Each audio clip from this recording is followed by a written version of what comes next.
Tonight, we delve into the life of a figure often overlooked in history, the medieval peasant. These individuals were the unsung heroes of Europe, the very backbone of the economy. They endured countless trials, facing every food scarcity, plague, and famine that nature unleashed, often without the hope of survival. Before we get too comfortable, take a moment to like this video and subscribe, but only if you truly appreciate what we share here. I'd love to hear from you in the comments. Where are you tuning in from, and what time is it for you? It's always intriguing to see our global community come together. If you want to experience a day in the life of a medieval peasant, you must begin your morning as they did, with a sense of regret. Dawn breaks with the crowing of a rooster, a sound that feels almost like a cruel reminder that joy is a sin and that sleep is a luxury beyond reach. You rise from your straw mattress, which offers the comfort of a sack filled with broken twigs and the occasional uninvited insect. Now, it's time for breakfast. You make your way to the hearth, the heart of the cottage, which has been simmering for longer than anyone can remember. This hearth is a family heirloom in the most unfortunate sense. Each morning, water is added to thin the prehistoric sludge that has accumulated at the bottom. Imagine the ingredients of a medieval breakfast. You might find remnants of yesterday's meals, grains, beans, roots, and perhaps an unidentifiable chunk that could be a vegetable or something else entirely. The pot remains perpetually unwashed, as medieval peasants believed in boiling their food until any lurking bacteria either perished or became something revered. The flavor? It's complex, almost as if depression had a taste. Picture warm mud, but with a touch of anger. You chew, and it evokes a thought. This definitely has a story. If you're fortunate, someone might toss in a carrot, not for nutrition, but as a glimmer of hope, a bright orange speck in a sea of beige despair. Now, let's talk about the bread, a medieval delicacy crafted from rye flour, water, and a sprinkle of disdain. It's dense and dark, capable of not only breaking teeth, but also dampening spirits for generations. The milling process is so haphazard that bits of stone often find their way into the loaf. Congratulations, your breakfast has now become a game of dental roulette. And what of the drink? Everyone, children, adults, and elders alike, sips on weak ale. It's not a morning party, it's merely a safer choice than the water, which was often a risky bet laced with the threat of cholera. This weak ale is mildly fizzy and provides just enough of a buzz to help you endure the one breakfast spice that reigns supreme among peasants: disappointment. Imagine starting your day with a breakfast that lacks fruit, eggs, or cheese, unless they are older than your own memories. You sip your pottage, soften your bread, and perhaps even enjoy a bit of beer, all while pondering if life before agriculture was indeed a better choice. This is your breakfast, a perfect reflection of a medieval day. It's under-seasoned, structurally questionable, and emotionally challenging, yet somehow you manage to survive. If the breakfast pottage doesn't dampen your spirit, the bread surely will. Medieval peasant bread isn't just a meal, it's an experience akin to geology. Forget the soft loaves and golden crusts, along with the warm aroma that modern bakers create to evoke feelings of comfort. Peasant bread carries a scent reminiscent of earth, mildew, and the deep resignation of someone who perhaps lost hope halfway through the baking process.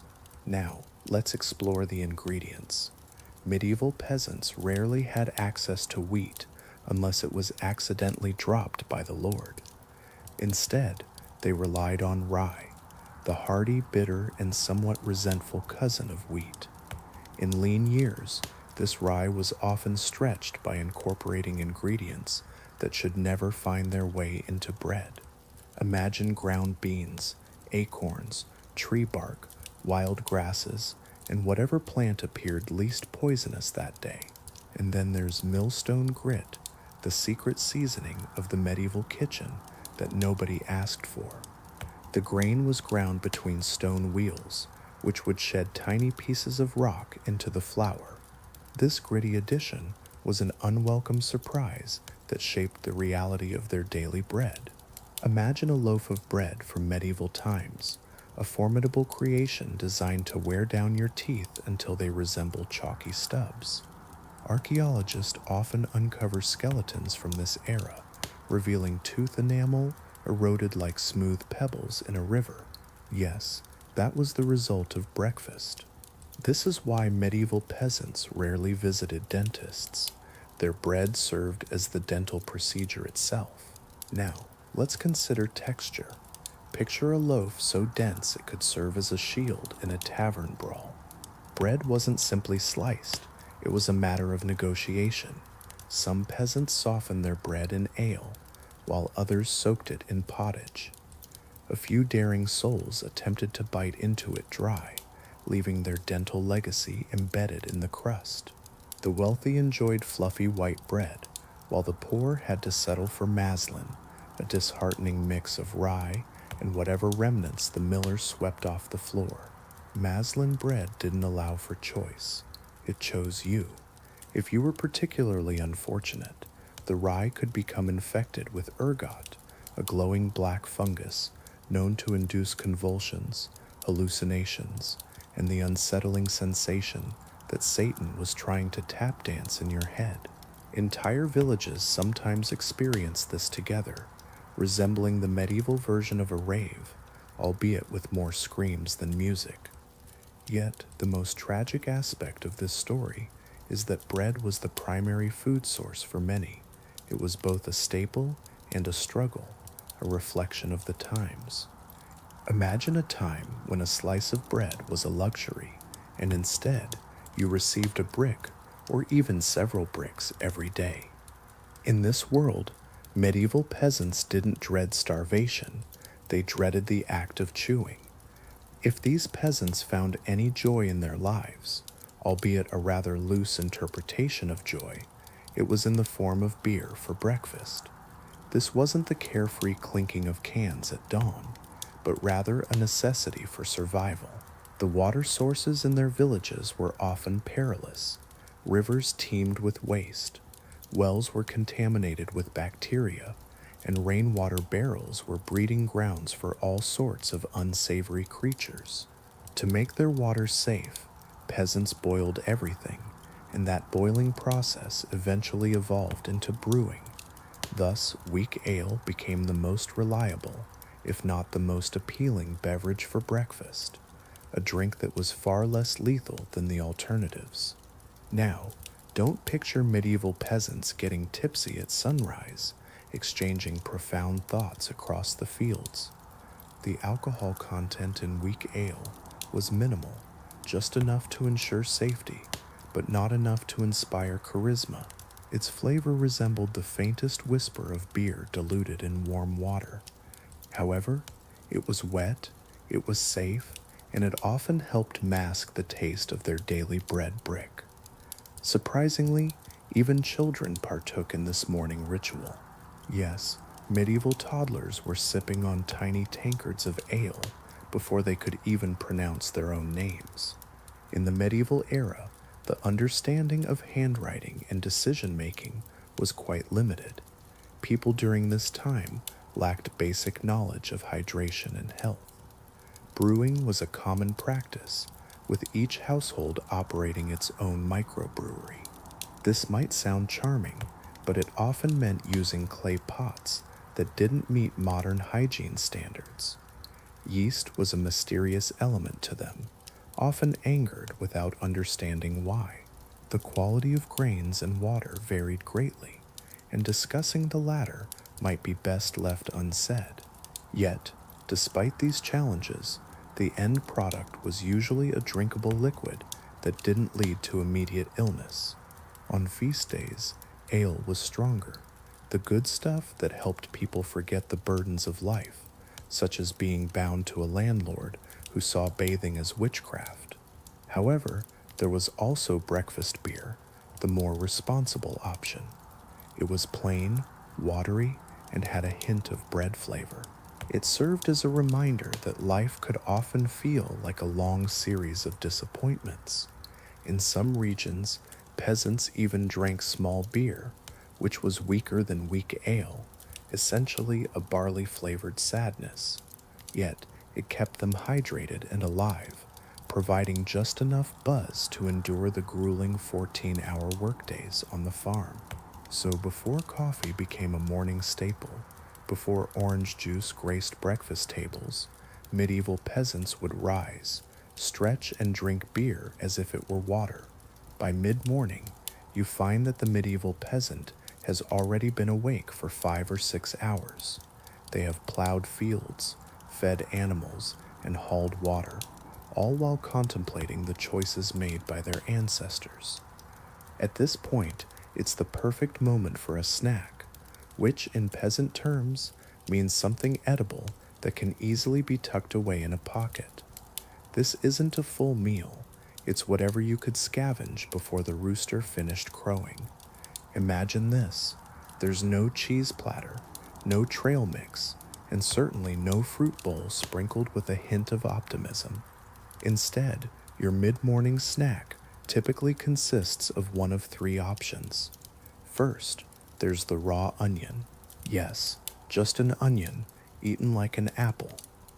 You might find tears streaming down your face, not because the onion is particularly spicy, but because this is your life now.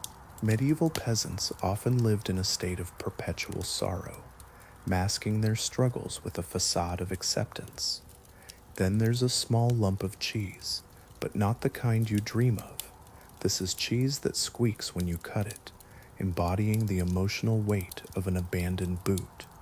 It could be very young and slimy, or very old, so old that it might break a wagon wheel if dropped. The age of the cheese is a mystery, and no one dares to ask. In the Middle Ages, asking questions could lead to dangerous consequences. As you reflect on this, consider the resilience of those who lived through such hardships. It invites you to think about your own challenges and how you face them. Imagine a bread so tough it feels like it should be illegal. This is leftover Maslin bread from yesterday, already hard enough to challenge even the strongest. For a snack, you don't slice it, you chip away at it, much like a sculptor revealing a masterpiece from stone. It's portable, durable, and could even serve as emergency building material if needed. As a change of pace, some peasants might bring along raw peas or broad beans, still disappointing and far from satisfying. Occasionally, someone might stumble upon a bit of leftover salted fish, chewing on it like the world's saddest protein bar. And we can't forget the essential travel accessory of the medieval working class, the food pouch. This leather bag carries the scent of regret, sweat, and the remnants of 3 generations of mid-morning snacks. This snack doesn't lift spirits or replenish energy. Instead, it merely postpones the inevitable. The focus isn't on satisfaction, it's about surviving long enough to enjoy a bowl of pottage later. Peasants rarely have the luxury of sitting down to savor their meals. They eat on the go. Whether walking, sweating, or digging, life in medieval times is one long workout, devoid of any health perks. So yes, that mid-morning snack isn't a break, it's a silent plea for help, cleverly disguised as cheese. By the time lunch rolls around, the medieval peasant has already accomplished what modern folks would consider a full day's labor. You find yourself in a field where countless hands have plowed, planted, and tended to the earth. The sun beats down as sweat mingles with the dust, and perhaps even tears have been shed, though no one is there to witness it. At last, the moment for lunch arrives. Yet this reward feels less like a celebration and more like an obligation. In the Middle Ages, Lunch isn't a meal to look forward to. It's simply something you accept. You approach it as you would a stormy day or an inevitable visit from a tax collector, knowing that resisting the reality of your situation is futile. The midday pottage is merely a warmer version of the morning's offering, its flavors unchanged, but now simmering with a touch more bitterness. The ingredients have had time to contemplate their existence, but that hasn't improved their taste. You settle onto the ground, as chairs are a luxury reserved for those with wealth and fewer back troubles. Before you sits a wooden bowl filled with a stew so thick that some peasants can stand a spoon upright in it. The contents remain the same: barley, beans, and whatever vegetables manage to survive the season's trials. The only variation is in the portion size, just enough to keep you laboring, but never enough to bring you joy. And if by some stroke of luck you find a piece of meat, it's likely to be a scant strip of salt pork, cured so harshly that it could endure the harshest of winters. Imagine sitting down to a meal that lacks tenderness and juiciness. It feels more like a challenge than a feast. You chew for so long that you might start to wonder if this meat ever had a life of its own. Yet for peasants, this was considered a delicacy. In comparison to their usual fare, it at least offered a hint of flavor, even if that flavor was primarily salt mixed with despair.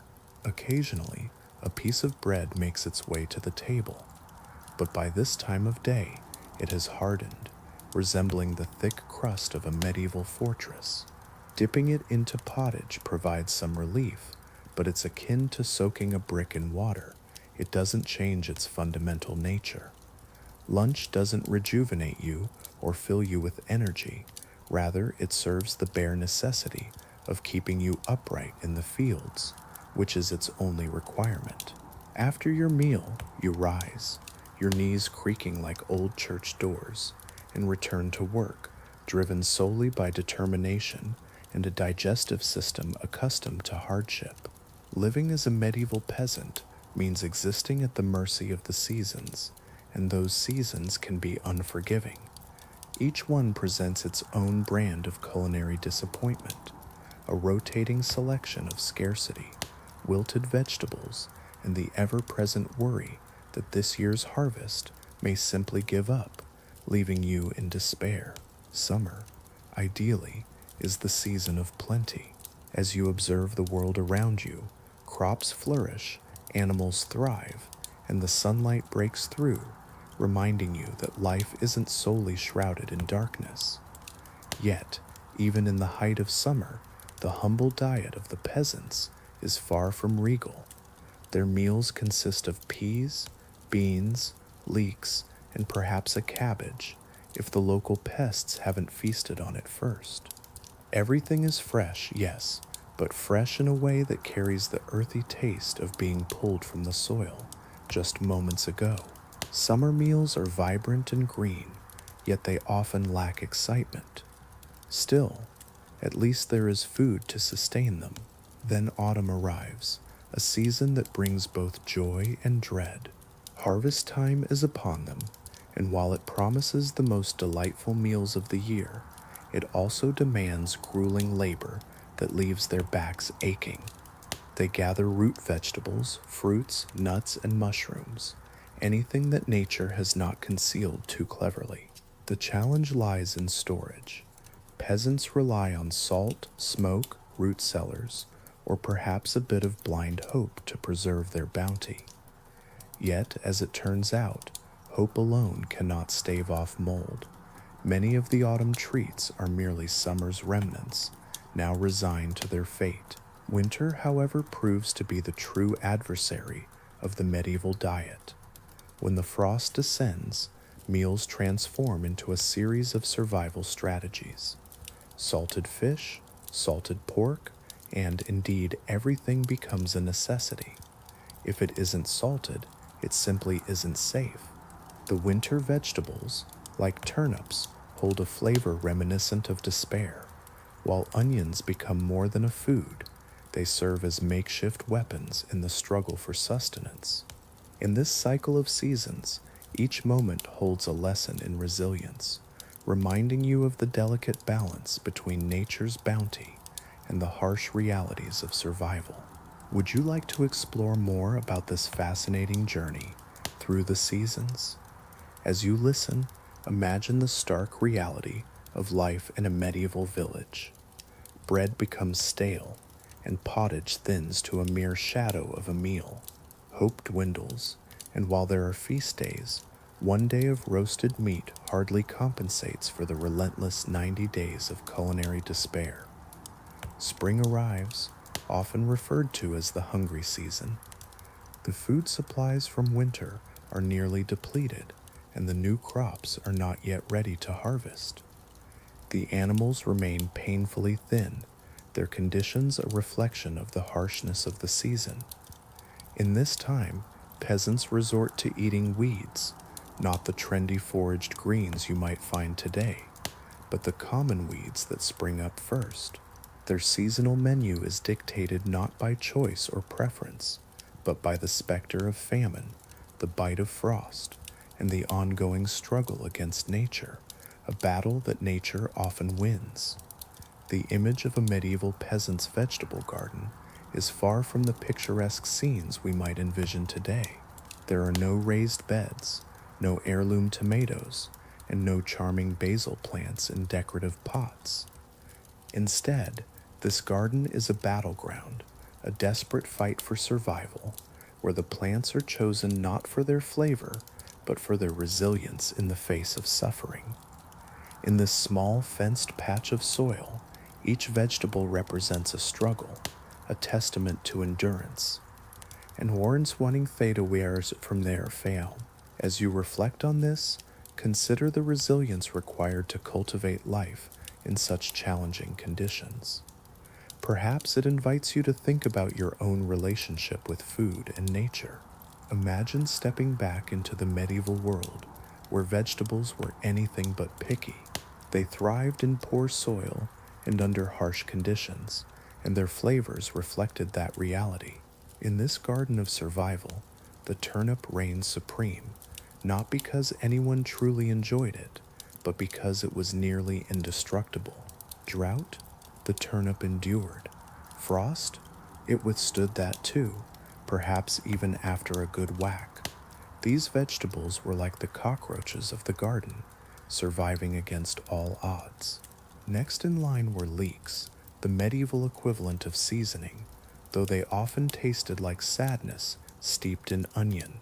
Peasants would claim that leeks improved their meals, but in truth, they mostly languished, long and limp, waiting to be boiled into oblivion. Cabbage made its regular appearance, usually as a large, watery head that seemed to protest its fate. Then there were beans and peas, not the sweet and crisp varieties you may know today, but rather ones that tasted like chalk and regret. Despite their lackluster flavor, these legumes were filling, making them a staple for those who didn't eat for pleasure, but simply to stave off starvation. As for herbs, they were a luxury, cultivated in the Lord's garden by the Lord's gardener, using the time, soil, and labor of peasants. In this world, the struggle for sustenance was real, and every meal was a reminder of the harshness of life. Would you like to explore more about the foods that shaped this era? Imagine living in a time when flavor is a luxury. For commoners, there are only two options: the pricey salt or the art of pretending their food is seasoned. More often than not, they opt for the latter. Then there are the pests: rabbits, rats, insects, birds, anything with a hunger for a feast. Medieval gardens turn into a banquet for every creature, leaving little for those who tend to them. Half of every harvest goes to feeding nature, while the other half vanishes into pottage, contributing nothing to the taste. Tending to a garden requires countless hours of bending, hauling, weeding, and watering, often accompanied by frustrated outbursts at stubborn plants. Yet the reward? a handful of vegetables that taste like damp cardboard. This is the reality of the medieval garden, a laborious endeavor yielding disappointingly average food. For a medieval peasant, meat isn't merely a food category, it's more like a distant rumor whispered around the fire during winter. You might get a taste once a month if fate smiles upon you. Most peasants consume so little meat that modern vegetarians might think they were exaggerating. Let's delve into the basics. The animals on your land don't belong to you, they belong to the Lord. The deer in the forest, the Lord's. The rabbits frolicking in your garden, they act as if they own the place. Imagine a world where a wild boar could destroy your fence, and the lords held claim to everything that breathed, walked on four legs, or could be roasted. If you dared to kill one without their permission, you faced severe consequences. Poaching, a term that might as well mean enjoy prison or risk losing a hand. In this harsh reality, peasants had to make do with what they could find. Their meals often consisted of pork fat, salted scraps, or the less desirable parts of animals that the wealthy overlooked. You wouldn't find tender pork chops on their plates. Instead, it was a sliver of something suspiciously gelatinous, preserved in salt, as if it were meant for the afterlife. It wasn't juicy or flavorful. It felt more like a culinary challenge. Chickens were a different story. They were valuable for their eggs, and killing one prematurely was akin to setting fire to your savings. Beef? Absolutely out of the question. Cows were far too valuable to be slaughtered. Mutton was only an option if a sheep met an untimely demise due to misfortune or disease. Fresh meat was a rare delight, only available during slaughter season, a festive time in late autumn when animals were culled in anticipation of winter's harsh grip. On this occasion, you might sample liver, kidneys, or heart. Medieval peasants were resourceful, wasting nothing. If it wasn't a hoof or a moral failing, it would find its way to the dinner table. Fish, however, were a different matter. They slipped through the fingers of the lords, making them fair game for the peasants. In this world, every meal tells a story of survival and necessity, where even the least desirable options become part of a rich tapestry of life. Peasants relied on eels, carp, and whatever else they could catch from the river with a net and a bit of hope. However, fish spoiled quickly, so most of it was salted until it resembled a medieval chew toy. True feasts were reserved for holy days, when everyone enjoyed real meat, sang songs, and momentarily forgot that their digestive systems were held together by pottage and sheer determination. In their everyday lives, meat was a rarity, almost a dream, a distant memory of something delicious that wealthier people indulged in regularly. For the peasant, meat was not just a meal, it was an event. If medieval peasants had one reliable source of protein, calcium, and perhaps a touch of emotional trauma, it was cheese. But don't envision golden wheels of cheddar or creamy wedges of brie. No, peasant cheese was an entirely different breed. It resembled a dairy product that had survived a challenging existence and seemed to invite you to share in its struggles. Cheese began its journey in the medieval world, much like many other creations, born out of necessity and poor storage conditions. Milk spoiled rapidly, cows produced less in winter, and everything needed preservation. So peasants purposefully curdled milk, pressed it together, dried it, salted it, and prayed. The result was cheese, or something akin to it. Imagine a world where two distinct types of cheese reign supreme: fresh cheese and aged cheese. Each comes with its own set of challenges. Fresh cheese presents itself as soft, pale, and somewhat lumpy, like the dairy equivalent of a shrug. Its flavor is mild yet suspicious, hinting at potential danger if exposed to a strong breeze or a stern gaze. This cheese spoils faster than a fleeting medieval marriage, prompting peasants to consume it quickly, often with a hint of trepidation. On the other hand, we have aged cheese. This hard cheese has been resting on shelves long enough to develop a personality of its own.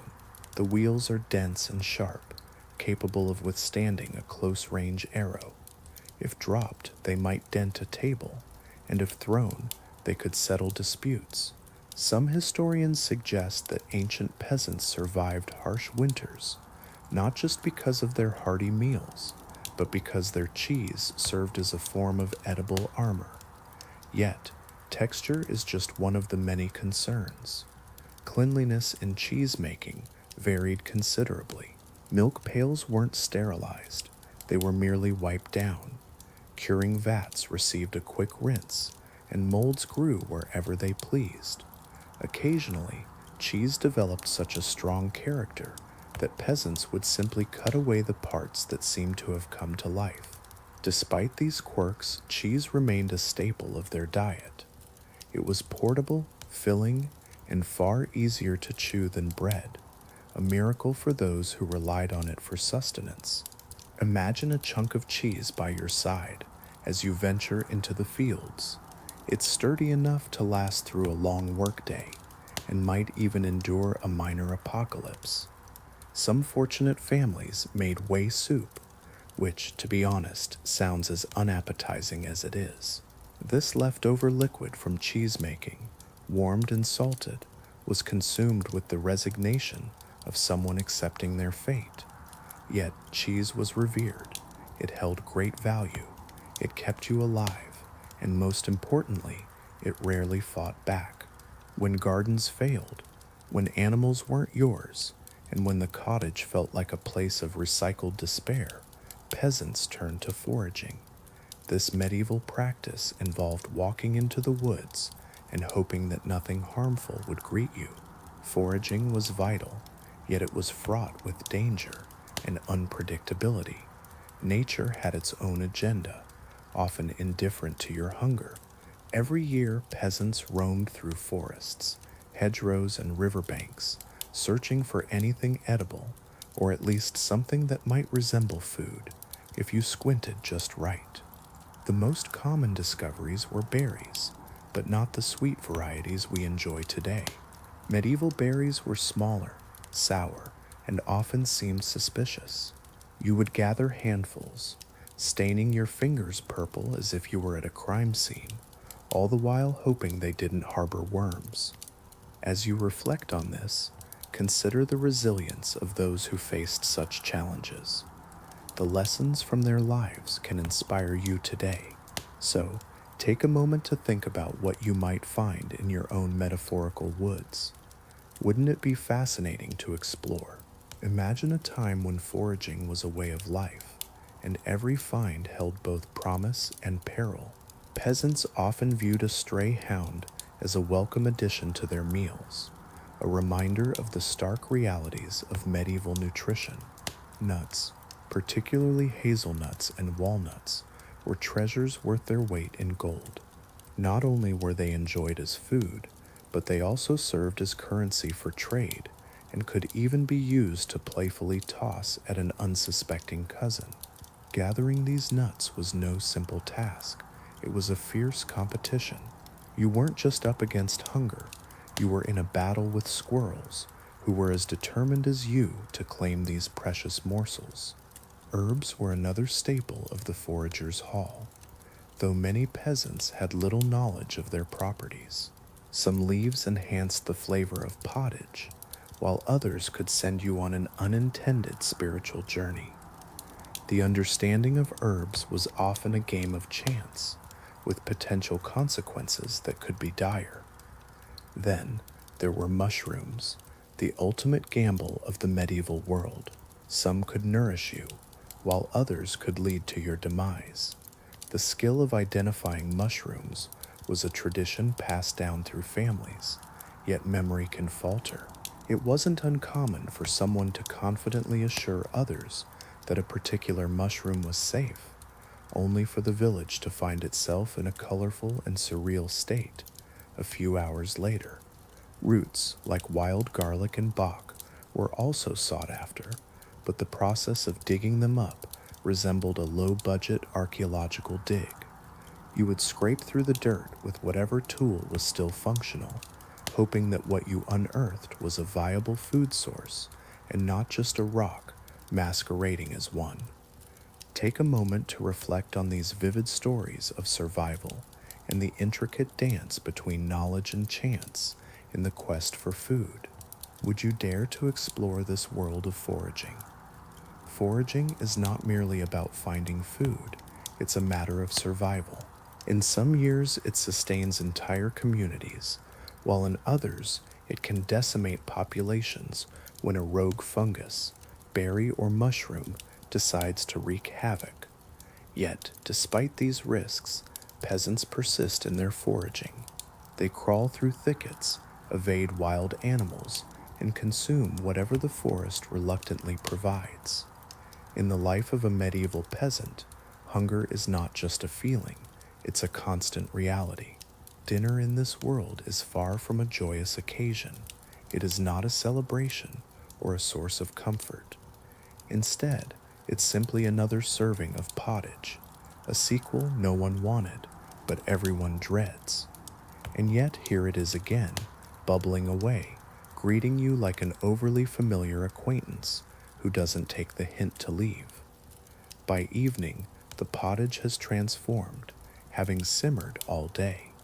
It has absorbed every scrap of vegetable, every fragment of grain, and perhaps even the emotional turmoil of the kitchen.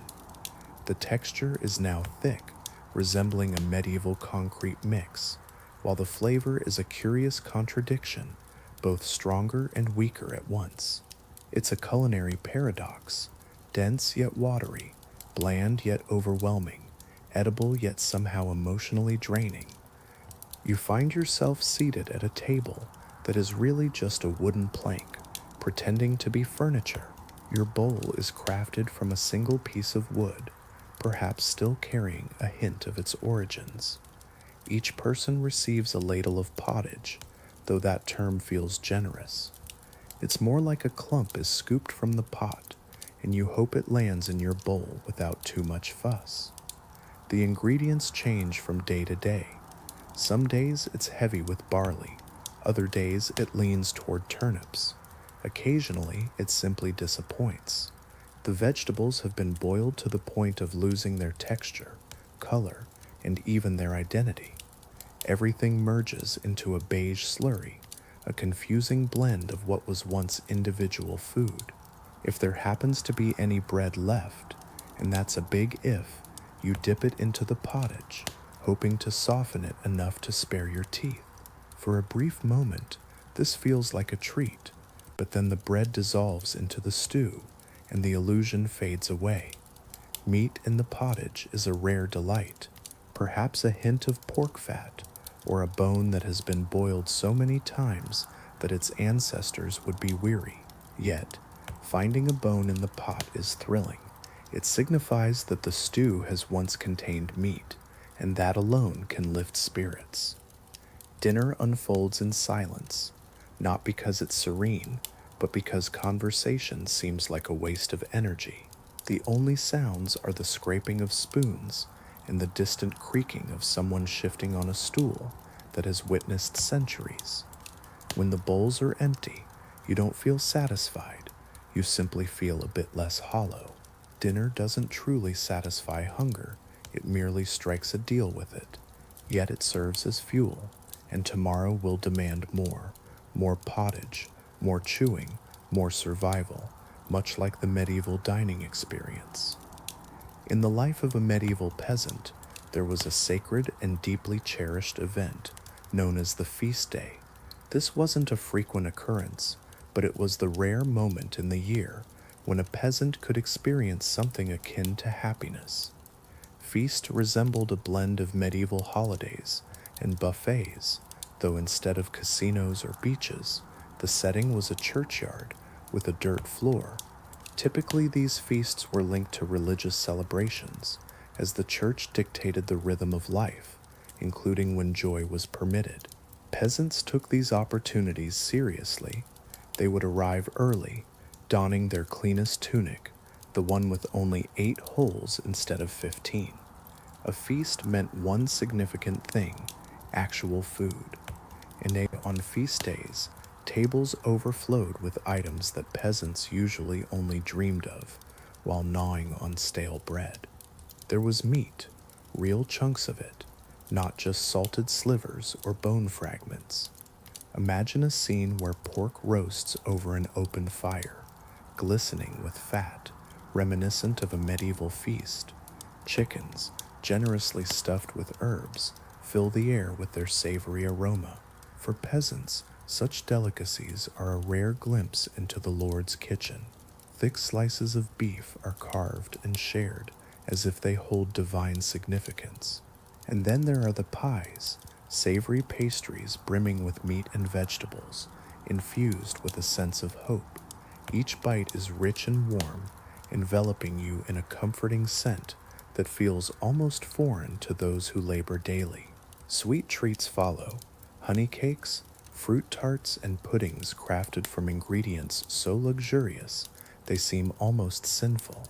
The ale flows, not the weak breakfast variety, but a celebration ale, potent enough to inspire even the most reluctant dancer to join in, albeit with clumsy enthusiasm. Feasts are not merely meals, they are vibrant celebrations of life. Picture the joyous chaos: singing, dancing, laughter, playful arguments, and the occasional accidental punch during a folk dance. For just a day, the burdens of work and hunger fade away. The community comes alive, enveloped in warmth and togetherness. Children dash about, their fingers sticky with sweetness, fueled by sugar and joy. Elders share stories, perhaps embellished, that elicit laughter from all. Even the livestock seem bemused by the sudden outpouring of smiles. In this moment, you find a sense of belonging and joy, a brief escape from the trials of daily life. Wouldn't you want to be part of such a vibrant celebration? Imagine the fleeting joy of a feast, where laughter fills the air, music dances through the night, and the warmth of fires flickers in your soul. Yet, like all good things, these moments fade, leaving behind the remnants of a simpler life. The next day, the vibrant celebration gives way to the routine of pottage, a humble reminder of daily survival. In the Middle Ages, preserving food wasn't just a culinary art, it was a life and death struggle. Each autumn, as peasants surveyed their harvest, they faced a daunting question: how much will survive the bitter cold of winter? This is where the holy trinity of preservation comes into play: salt, smoke, and a prayer that feels like a last resort. Salt stands out as the champion of survival. With enough of it, you could extend the life of meat, fish, and vegetables, even cling to your sanity for a while longer. However, salt was a precious commodity, used sparingly, much like the ink in a printer. When it came time to salt meat, it wasn't just about seasoning, it was about entombing. The meat transformed, looking less like a meal and more like a relic prepared for an elaborate farewell. As the months pass, when you finally unearth your salted treasure, you hold your breath, hoping that the salt has done its job. Will it have preserved the food or merely captured the scent of disappointment? Imagine a time when smoking was a favored method of food preservation. Picture hanging meat above a warm hearth, allowing it to soak in smoke for days. This process transforms the meat into something that resembles a cross between jerky and medieval plywood. It has a remarkable longevity, surviving even the most stubborn bacteria. The flavor? Think of licking a chimney while chewing on a belt. Surprisingly, it was still deemed acceptable by the standards of medieval cuisine. Drying food emerges as another clever strategy.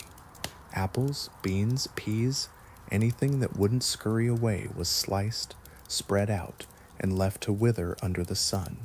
Occasionally, bugs might join the feast, but peasants didn't fret over such nuisances. Bugs were simply an added texture, perhaps even a bonus source of protein. If you spotted movement, you flicked it away. If it remained still, you chose to ignore its presence. Yet, despite all efforts, some food would undergo strange transformations. Barrels would swell ominously, jars would hiss, and stale bread could develop a fur coat thick enough to survive the winter. In these moments, peasants turned to their final method of preservation, a blend of prayer and denial. If food emitted an odd smell, you prayed. If it looked peculiar, you prayed even harder. And if it growled, well, you offered it to the pigs, considering it a sign from above.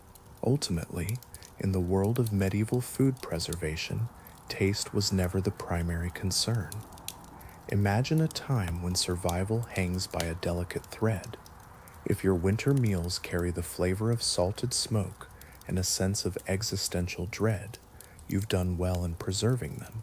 As evening approaches, a deep hunger returns, not just a simple craving, but a profound emptiness that feels almost medieval, where your stomach begins to narrate its own tragic tale. The day's labor has come to a close, and your limbs feel heavy as if borrowed from a scarecrow. Now, it's time for the most emotionally charged meal of the day, the evening snack. This moment is a culinary event held together by hope, a few crumbs, and perhaps some lowered expectations. If fortune smiles upon you, and by that I mean you're blessed by at least 3 minor saints, you might find a piece of yesterday's bread waiting for you. But this isn't just any bread. It's not soft or warm. It's the kind of stale bread that could break into your house at night and steal your dreams. This bread doesn't bend easily. It challenges you. You don't chew it so much as engage in a slow, strategic negotiation, wearing it down like a river carves stone. By the end, your jaw feels as if it's filing a complaint with your very skeleton. Sometimes, instead of bread, you're graced with a roasted onion. Picture it, a whole onion eaten with pride, in public and without a hint of shame. To medieval peasants, this wasn't odd. It was dinner theater at its finest. Imagine biting into that caramelized bulb, convincing yourself it's sweet, yet the truth is far less pleasant.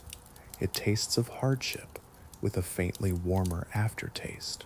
On particularly generous days, you might find a cup of ale in your hand, not as a celebration, but as a necessary comfort in the harsh reality of medieval life. The ale, though weak, dulls the sharp pangs of hunger just enough to keep your body from threatening to consume itself. Children sip it too, for water is a gamble, and no one wishes to raise their little ones on diseases they can't even name. On rare evenings, you might encounter cold pottage, not warm, not fresh, but cold and gelatinous, a dubious dish that jiggles in ways food shouldn't. You find yourself staring at it, and it seems to stare back, yet you eat it anyway, as it continues to watch. Sometimes there's nothing at all, just a sense of emptiness and disappointment. You lie down, hoping that tomorrow will somehow bring more sustenance. Perhaps a rabbit will wander by, or a neighbor might trade you an egg. Maybe the cabbage in your garden will grow just a little overnight. The hope of medieval life is uniquely specific. Regardless of what you manage to consume, the goal remains simple. Eat something so you can drift off to sleep, holding on to at least a whisper of energy for another day of relentless struggle. As night blankets the village, a familiar ache settles in. Your feet throb, your back protests, and even your pride feels bruised. Hunger, too, has taken on a life of its own, angrily pacing within you. Yet, before you surrender to sleep, there's a final ritual that every medieval peasant must embrace, the late-night ale of survival. This ale is far from luxurious. It isn't refreshing or cold, and it certainly doesn't boast any exceptional taste. Yet, in the realm of medieval Europe, its mere existence is a small blessing. You cradle the cup as if it were a potion of healing, a source of comfort, and a lifeline all rolled into one. You take a sip. The flavor is a mix of barley, smoke, and perhaps a hint of whatever remnants linger from its last wash, or maybe it hasn't been washed at all. Instantly, a comforting warmth spreads through your body. Your stomach, which has been grumbling all day, finally settles. Your muscles begin to relax, and for a fleeting moment, you catch a glimpse of peace. But soon, a familiar regret creeps in, not the weighty kind, but the everyday sort. You realize tomorrow will bring the same burdens. Tomorrow's pottage, tomorrow's dense bread, tomorrow's solitary onion, and tomorrow's relentless toil. So, you take another sip of ale, letting it wash over your thoughts until they fade into the background. As the ale works its magic, softening the harsh edges of reality, you find yourself ready for rest. You sink onto a straw mattress, its crunch echoing the sound of autumn leaves beneath your weight. The faint scents of livestock and smoke mingle with the unmade choices of your day. The straw jabs at you in unexpected places, but fatigue washes over you, dulling any discomfort. You shift until you find a position that's tolerable. Your blanket, a rough wool sheet, feels like it was crafted by someone who despised comfort. It's itchy and heavy, perhaps even a home for unwelcome guests. Yet it offers warmth, a precious luxury in this moment. As you curl under the blanket, the gentle sounds of the village surround you. You hear the distant snores of neighbors, the clucking of chickens, and the occasional bark of a dog, chasing shadows only it can perceive. Your stomach growls, a reminder of the day's meager meals, but you choose to ignore it. Tomorrow will bring food, perhaps not much, nor of the finest quality, but enough to sustain you. You close your eyes, letting the ale pull you into its embrace. Regret fades away, and with a final sigh, you murmur your nightly wish. May tomorrow's pottage be less steeped in sorrow, and then you drift into sleep. In the chronicles of Marco Polo, he never explicitly mentions, "I entered the great Khan's harem," for to do so would risk vanishing into the vast Mongolian wilderness. In his notes, Marco Polo includes curious passages that seem to blur the line between mere observation and something deeper. Within these writings, there are cracks wide enough to reveal a hidden world, one he should not have accessed. This world is reserved for silk-veiled women, uncucks with flawless memories, and the emperor's most carefully guarded secrets. Yet, Marco captures details that no ordinary court visitor could know, unless he ventured far beyond the strict boundaries of protocol. He describes chambers arranged in a flower-like formation, a poetic phrase that gains clarity when compared to Yuan architectural traditions. These circular suites radiate from a central pavilion, each designated for a different rank of concubine. He notes how women change their garments with the seasons, mentioning fabrics that only those living within the palace could wear. Delicate silks for spring, heavy brocades for winter, and fragrant cotton robes reserved for the emperor's favored companions. How could a foreign merchant know such specifics unless he was granted an unusual glimpse into this life? Perhaps the most intriguing aspect lies in his descriptions of scent. Marco writes of fragrances layered like music, an intimate detail that suggests a deeper connection to the court. The Mongol harem followed a strict hierarchy in perfumes. Only high-ranking companions were permitted to wear musk and amber. This layered richness in his observations invites you to ponder how did he come to know these intricacies? Imagine a world where lesser concubines are limited to the delicate scents of iris water or rose. Servants, on the other hand, are completely banned from using perfume. These regulations aren't mere gossip whispered in court. They are internal rules, known only to those who navigate the hidden lives behind silk curtains. Marco Polo, however, seems to know all of this. It's surprising, considering he shouldn't have had access to such secrets. Yet, in his travel diary, he recounts these details with the same ease as he discusses the price of paper in the marketplace. His tone shifts here. It becomes more cautious, tender, and observant, suggesting a closeness to the truth. He describes eyes that observe even when cast down, voices adept at calming storms, and rooms where the emperor is perpetually surrounded, yet silence reigns. These aren't the musings of someone merely relaying rumors. They reflect the insights of someone who stood close enough to sense the very breath of the room. This raises an intriguing question. If Marco Polo never actually entered the harem, why does he write with such vivid intimacy, as if the shadows flickered just inches from him? As we delve deeper into Marco's notes, we uncover a more audacious revelation. He reveals a clear understanding of the harem's internal hierarchy, its layers, privileges, punishments, and the invisible ladder every concubine either feared or fought to ascend. This insight invites you to ponder the complexities of a world often hidden from view. Would you like to explore further, or take a moment to reflect on these revelations? Official Chinese court records often convey a sense of detachment, filled with bureaucratic jargon. In contrast, Marco's descriptions resonate with life and authenticity. He paints a vivid picture of those closest to the KHN, portraying them as if the very ground bends beneath their feet. Among them are the 4 senior consorts, the highest-ranking women in the palace. Their authority stands just below that of the empress, and they wield significant political power. Marco subtly introduces the ladies-in-waiting, shrouded in twilight. He likely refers to the Jiahui and Jiaorang, mid-ranking favorites who could capture the emperor's attention for months, only to be forgotten with the dawn. Then, there are the flowers of the outer garden, his poetic term for the lowest-ranking concubines.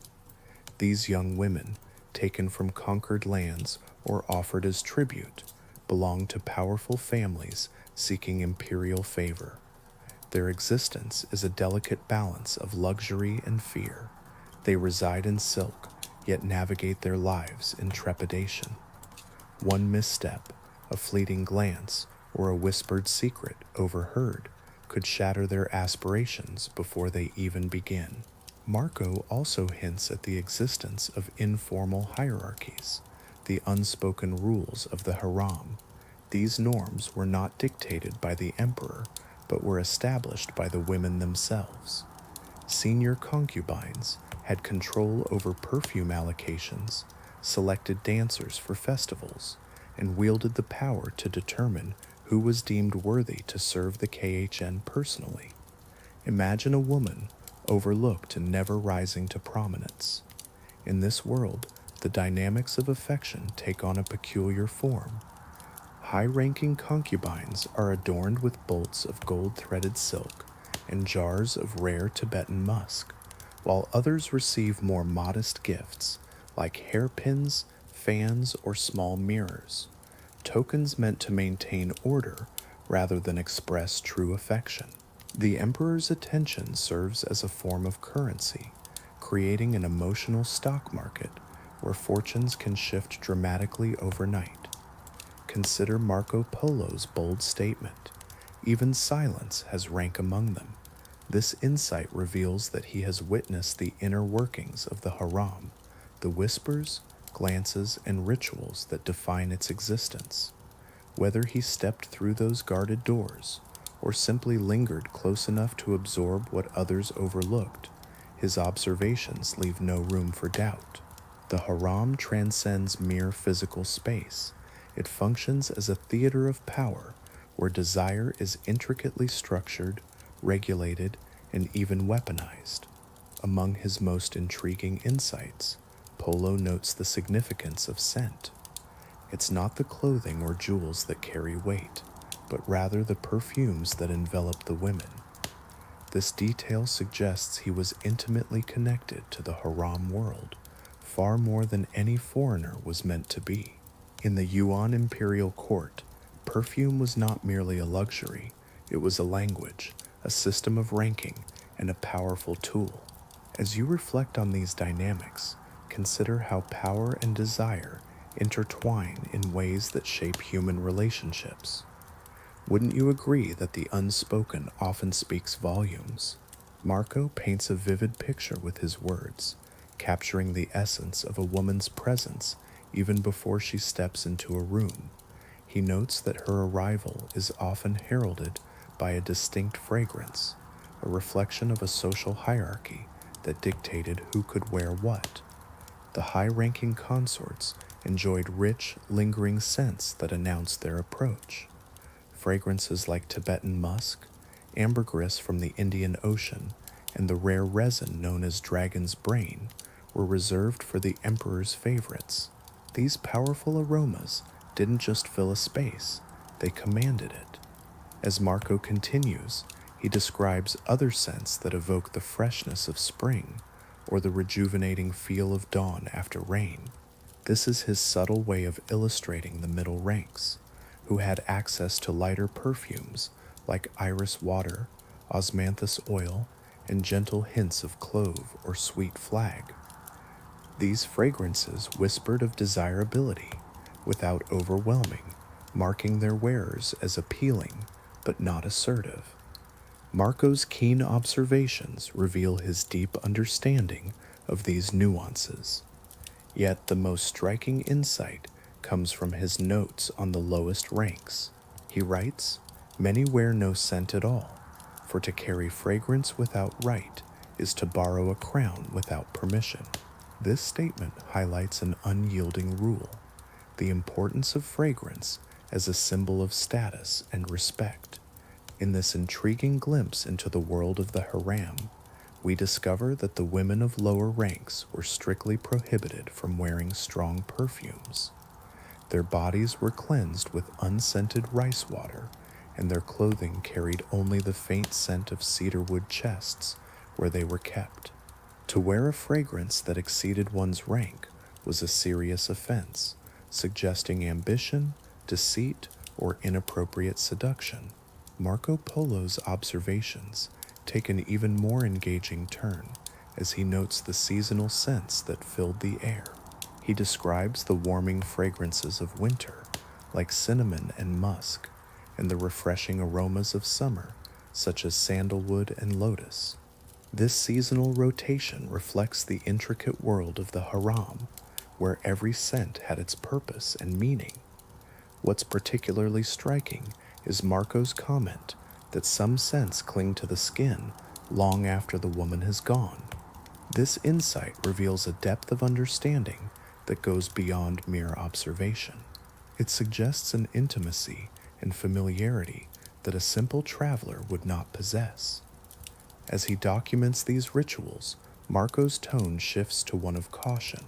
He writes as if aware that his words could stir the ire of those in power. Yet he records these practices with a blend of metaphor and poetic language, allowing us to piece together the hidden dynamics of the harem. Each note serves as a reminder of the delicate balance between survival and the unspoken rules that governed this fascinating world. In his writing, he notes that the coon has a deep mistrust of any heart that hasn't been thoroughly weighed. This statement may seem ambiguous at first, but it becomes clearer when you learn how the UN harem employed multi-stage loyalty assessments to distinguish the obedient from the ambitious. The first test was one of silence and obedience. Marco recounts gatherings where women sat as still as water, creating no ripples unless prompted. This was a literal expectation. The emperor's attendants would carefully observe how long a woman could remain motionless, expressing no complaints or impatience. Any concubine who fidgeted, sighed, or reacted in any way was deemed unreliable. Next came the test of truth, which was not administered by the emperor himself, but rather by senior concubines and eunuchs. Marco suggests that some possess the ability to perceive a lie before it even leaves the lips, a poetic way to describe interrogations that masquerade as casual conversations. These elder women were trained to sense ambition, resentment, or hidden loyalties, especially any lingering ties to a girl's family or tribe. A single careless remark could lead to a concubine being reassigned, demoted, or quietly removed from consideration. Finally, there was the most dreaded ritual, the test of devotion.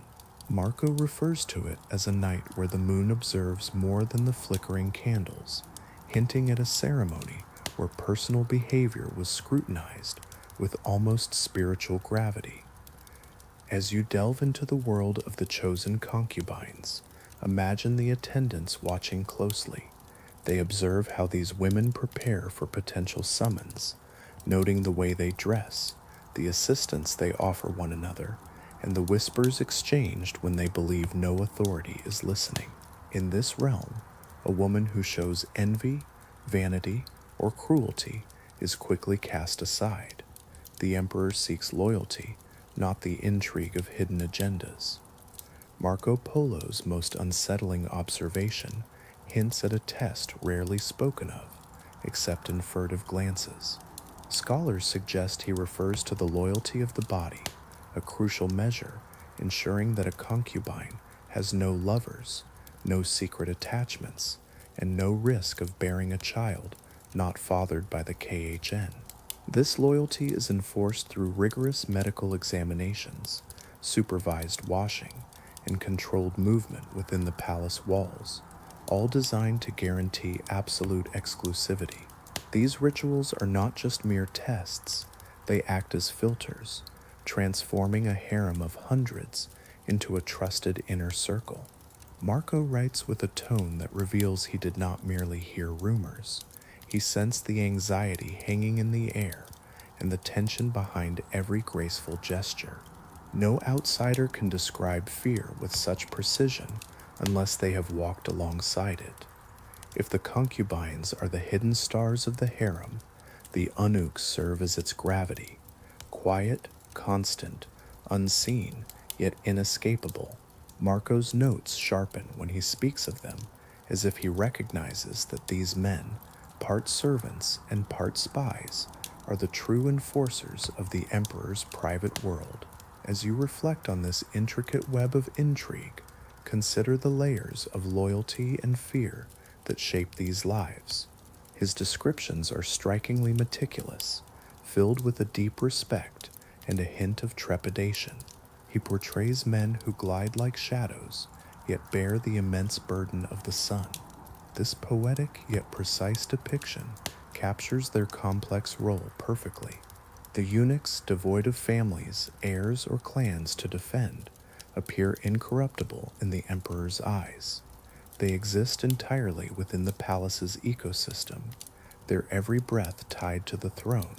You sense Marco's awareness of this reality, as he suggests that approaching the harem without their consent is an impossible task. He illustrates how the eunuchs memorize everything: names, scents, footsteps, even the way each concubine lowers her gaze. Trained to detect the slightest irregularities, they hear what others merely feel. They oversee the baths, the dressing chambers, the night rotations, and the delivery of imperial summons. Any deviation, any unsanctioned movement, any hint of a private interaction is swiftly erased by the eunuchs before it can leave a trace. Most intriguing are Marco's observations on their ritual duties. He refers to them as the keepers of purity, likely denoting the eunuchs who monitored the concubines' living quarters. These men ensured that no outsider could enter and no woman could leave without proper authorization. Reflect on this intricate balance of power and control, and consider how such roles shape the lives around them. Imagine secret passageways, narrow corridors designed for only one person to traverse. These hidden routes allow individuals to appear and disappear at will, much like the labyrinthine service paths described in ancient Chinese court records surrounding the chambers of palace women. Marco reveals that a group known as the eunuchs plays a pivotal role in the emperor's nightly selections. Before a concubine is called upon, the eunuchs meticulously prepare her chamber, ensuring her attire is perfect, her hair is styled just right, and her fragrance is carefully chosen. They document every detail in secret logs, revealing a world hidden from the eyes of outsiders. Marco poignantly notes, "Nothing touches the emperor unless touched first by them." A foreign observer would only grasp this intricate knowledge if they stood close enough to witness the eunuchs at work, or perhaps to be observed by one. Yet, what truly captures attention is Marco's striking assertion. The eunuchs speak softly, but their words possess the power to shatter a kingdom. They control the flow of information, manage rumors, dictate schedules, and regulate access. A mere whisper from one of them could elevate a concubine to great heights or lead to her downfall. They are acutely aware of this power. Marco's insights suggest he is not just an outsider, but someone who hovers near the very heart of these operations. His proximity is unsettling for a simple merchant. In many courts, the emperor's private nights remain shrouded in layers of rumor. However, within the Yuan Palace, these nights move with precision, their actions a blend of ritual and surveillance. As you reflect on these dynamics, consider the delicate balance of power and secrecy that defines such a world.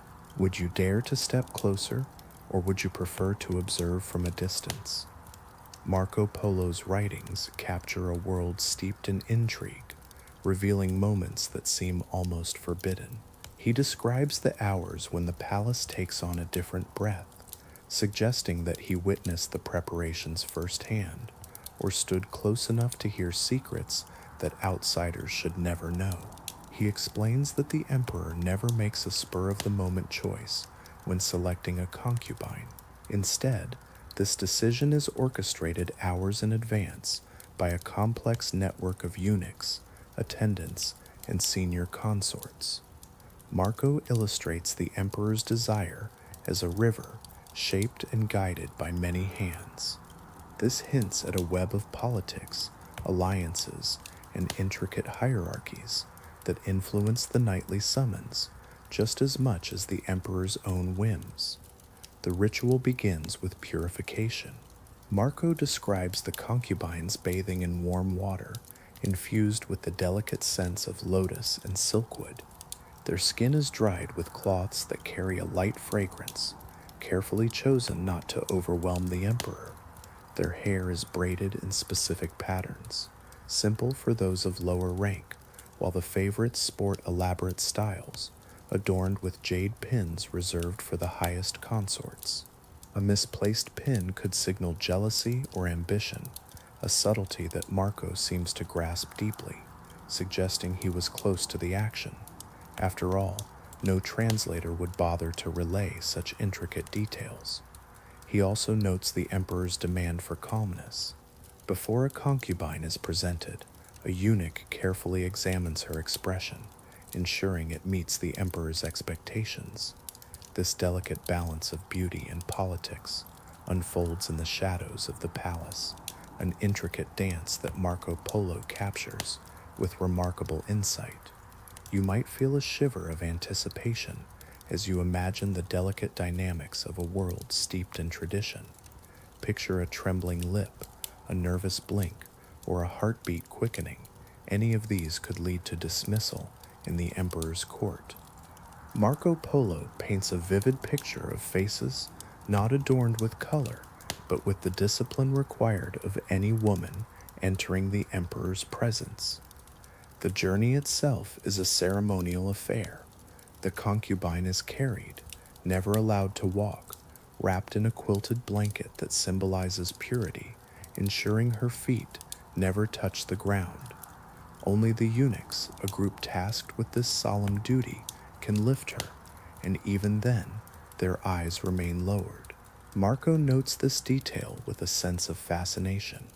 She moves like a secret being transported, rather than as a woman simply walking. This practice is recorded in Chinese history, yet for a European traveler like Marco to include it indicates he observed these customs more intimately than one might expect. As Marco delves deeper, he reveals a most intimate rule. Once chosen, the concubine is forbidden to speak unless addressed. Silence, in this context, is not an act of submission, it is simply protocol. The emperor is meant to feel that desire directed toward him effortlessly, without any plea or performance. Marco's ability to recount such intricate details suggests he lingered much closer to the emperor's shadowed rituals than any outsider typically would. While his earlier writings hint at order, this chapter unveils the chaos that simmers beneath the surface. As you reflect on these insights, consider the complexities of power and desire woven into this ancient narrative. In a world filled with rivalries, jealousies, and subtle conflicts, concubines navigate a complex social landscape. They inhabit a space closer to power than the ministers, yet further from freedom than the prisoners. Imagine this harem as a garden, where flowers compete for the same sunlight. This metaphor, though gentle on the surface, reveals a harsh reality where beauty serves as currency, favor acts as oxygen, and neglect slowly leads to demise. The fiercest tensions arise not between those of high and low ranks, but rather within the adjacent ranks. Here, ambition is tantalizingly close, almost within reach. A Jawi and a Jawong may share attendants, corridors, and music tutors, bound by the same fear that one evening selection could elevate one woman while leaving the other frozen in place forever. Marco observes that their smiles are wide enough to conceal sharp teeth, suggesting that politeness often masks a rivalry capable of inflicting real harm. He identifies three primary battlegrounds: appearance, influence, and rumor. In terms of appearance, Marco highlights how these women carefully sculpt their silence, much like they do their hair. Discipline, he notes, holds greater importance than mere beauty. A perfectly controlled gaze can exude confidence, while a fleeting flicker of envy invites scrutiny. These women learn to wield grace as a weapon, moving with a softness that makes them seem harmless, yet remaining visible enough to remind the emperor and everyone else that they are very much present. As you reflect on these dynamics, consider the intricate dance of power and ambition that unfolds in such a setting. Influence operates in subtle ways. Senior concubines wield power over music teachers, embroidery supplies, dance rehearsals, and even access to perfume. Withholding a single resource can sabotage a rival's preparation for an imperial summons. Marco suggests that some women deliberately mislead their rivals with bad advice. They offer guidance that leads only to shadows, a clear indication of sabotage disguised as sisterly concern. But the most dangerous battlefield, as Marco notes, is rumor. Words can inflict wounds where hands cannot reach. A mere suggestion that a rival is too ambitious, too emotional, or too attached to her former clan can quietly seal her fate. The emperor remains unaware of these whispers, as eunuchs and senior consorts carry the rumors upward like wisps of smoke. Marco, who observes from a hidden vantage point, remarks that no lie travels faster than one spoken softly. Yet, he adds a poignant insight. Even enemies can braid each other's hair. The harem fosters a forced intimacy.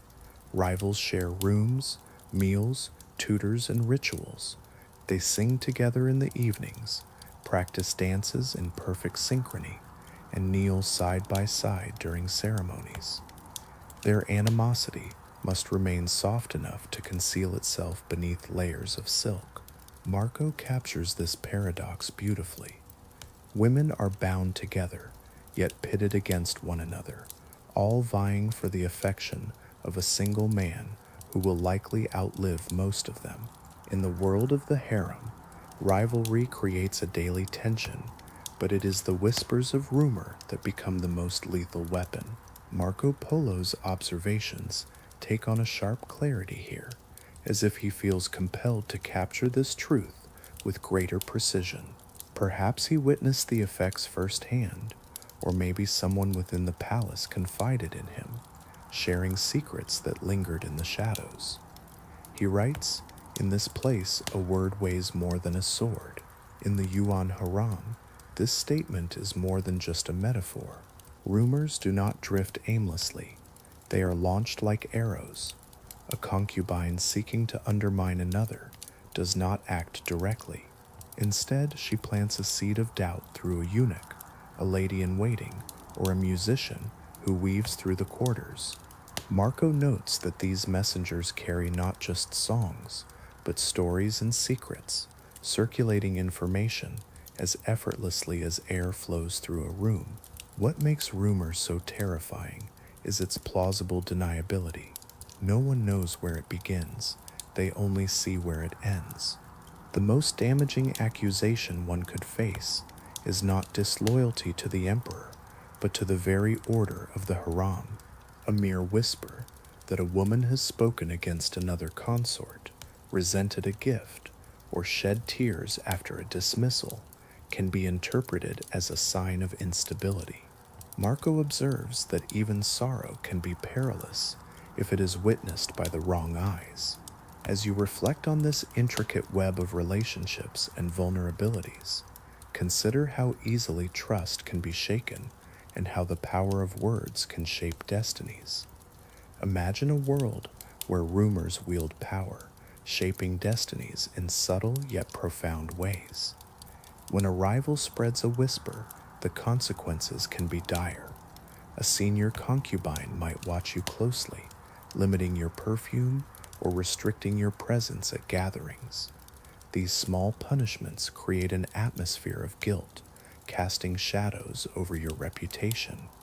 Consider the lethal rumor that a woman still yearns for a man from her past or clings to a hidden memento. Marco reflects on this with unexpected empathy, reminding us that memory itself is not a crime, yet it can be twisted into one. Even unfounded accusations can lead to a concubine's removal from the emperor's favor for an indefinite period. Yet, the most insidious of rumors is the one Marco describes as the shadow without a source. It suggests that a woman is simply unlucky, not immoral or rebellious, just unfortunate. If a concubine is overlooked for a season, she might be labeled as cold in spirit. A minor illness could be misinterpreted as a sign of spiritual contamination, and wearing down your teeth with bathroom bleacheth. Once this notion takes root, companionship becomes a rarity. No one wants to be associated with misfortune, as it is seen as contagious. Marco's observations reveal that many women dread these whispered fates more than death itself, for death brings a release from suffering, while rumors only prolong it. A woman who succumbs to the weight of these rumors does not simply disappear. Instead, she fades slowly, painfully, and invisibly from the world around her. As Marco concludes this chapter, he leaves us with an unsettling thought, inviting reflection on the profound impact of words and perceptions. In a palace illuminated by 1,000 lamps, the darkest corners are filled with words. Marco Polo concludes his hints about the enigmatic harems with passages so subtly crafted that scholars continue to debate whether they reveal metaphor, memory, or confession. However, as you read closely, one thing becomes evident. These were not mere travel observations. They were forbidden notes penned by a man who witnessed far more than he was ever meant to. He acknowledges that certain halls of the palace were protected not by walls but by silence, a striking observation that implies he learned of these places not from officials but from whispers exchanged in the shadows. Marco describes doors that open only when the moon rises high, revealing nighttime movements within the palace, movements he had no official right to observe. His curiosity was perilous, yet something or someone continued to nurture it. One of the most intriguing lines appears almost casually. I once saw lantern light where no lantern should be. What was he doing in a restricted corridor at night? Why does he describe a concubine's chambers with such vivid detail? These questions have lingered in the minds of historians for centuries. Marco also writes about secrets that women entrusted to no man, yet he recounts their routines, perfumes, rivalries, and fears with astonishing accuracy. As you reflect on these mysteries, consider what drives such curiosity and the depths of understanding that can emerge from shadows. Would you not want to delve deeper into this captivating world? He seems to either be a quick learner of gossip, or perhaps he has a secret source within those forbidden walls. His choice of words suggests the latter. He describes a voice, soft as folded silk, sharing stories that the palace itself has long forgotten. This voice belongs to a woman, a servant, a unique individual who finds him amusing. Every possibility carries its own risks. Then comes the most startling implication. A single glance reveals more than a week of listening could ever teach. Glances require closeness, sightlines, and presence. Marco paints vivid pictures of the palace's hidden architecture, curved door frames adorned with phoenix motifs, and embroidered screens that depict lovers separated by rivers. The corridors, lined with perfumed fabric, belong to the women's quarters, shielded from the eyes of diplomats and outsiders. Yet he catalogs these details with the precision of someone sketching from memory. Despite this, Marco never claims to hold authority. He hides behind a facade of modesty, stating that his knowledge is drawn from humble reports, yet his tone reveals the truth. Those who merely repeat rumors write loosely. Marco, however, writes with intimacy and quiet wonder. His pen trembles not out of fear, but from awe. At the end of his notes, he halts suddenly, as if he realizes that one more sentence could expose too much. Some truths remain hidden, lingering only in the shadows. This might just be the greatest secret of all. Marco Polo may not have entered the harem, but the essence of the harem certainly entered him. In medieval Baghdad, sunset was not merely an ending, it was the beginning of something profound. As the last golden rays dipped behind the Tigris, the city seemed to take a deep breath, as if readying itself for a vibrant second life. The world of scholars, scribes, ministers, and court officials faded away, giving rise to a more relaxed, lively atmosphere filled with humanity. Baghdad at night transformed into an entirely different realm, illuminated not by the rigid authority of the cafes, but by the warm, inviting glow of oil lamps and moonlight. The oppressive heat of the day, which often stifled thought, finally surrendered to a refreshing breeze that swept through the narrow alleys and across the grand bridges. This breeze carried with it the tantalizing aromas of spices, roasting meats, jasmine smoke, and the subtle mist of the river. As doors creaked open, merchants unfurled their woven mats. Lantern sellers were the first to emerge, lighting their glowing orbs one by one until the markets shimmered like constellations fallen from the sky. What daylight could not conceal, the darkness revealed. Families stepped outside, emerging after hours of sheltering from the sun, ready to embrace the enchanting night. As you stroll through the bustling squares, young men meander, drawn by the enchanting sounds of music and laughter. Women frequent vendors who only set up their stalls at night, offering perfumes, vibrant cloth dyes, and cosmetics that cannot be sold during the day. The city transforms into a tapestry of life. The rich, the poor, the locals, and the visitors, all blending together under the cloak of darkness. Above the lively chatter, you can hear the night callers. Fruit sellers chant their prices in melodic tones. Sweet makers tap their trays to attract customers, and storytellers warm up their voices, much like musicians tuning their instruments. Baghdad's night markets are much more than mere commercial spaces. They are vibrant theaters of life. Each sound carries a rhythm, and every corner unveils new wonders. Even the shadows seem to whisper their own tales. If you find yourself here for the first time, you might feel as though you've stumbled into a grand festival.